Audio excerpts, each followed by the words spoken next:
Dopo la rissa di sabato scorso qui in via Palazzo a Mestre, le continue segnalazioni e denunce da parte di residenti e commercianti esasperati, il Comitato per l'Ordine e la Sicurezza Pubblica si è riunito e ha deciso che nei fine settimana saranno attivati controlli interforze. Si partirà da questo weekend. I controlli saranno al massimo livello nelle zone dove si concentra la movida della terraferma. Polizia, carabinieri, finanzieri, vigili e militari dell'esercito sorveglieranno le centinaia di persone che si radunano nei locali.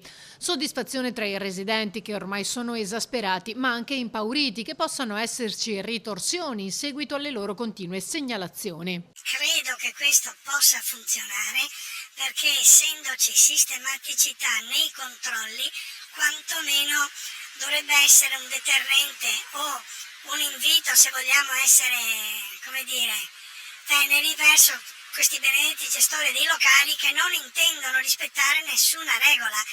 Quindi loro dovrebbero rispettare gli utenti all'interno del plateatico, consumare oppure all'interno del bar, non sparsi in giro un po' dappertutto.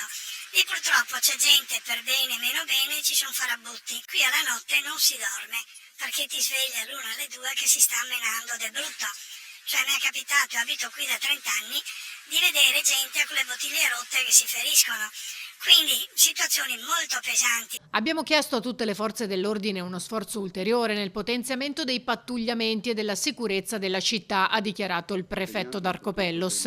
Anche se, evidenzia un residente, questa situazione insostenibile viene segnalata già da troppo tempo. Doveva arrivare prima, assolutamente sì, perché potevamo evitare, io avevo già avvertito più di qualcuno, ho fatto anche situazioni illustrate, ma dovevano sì arrivare prima di aspettare le risse, i feriti in maniera violenta. Mi ricordo l'ultima ha coinvolto tutti i bar, perché poi dopo sono coinvolti tutti, non ce n'è uno che rimane fuori.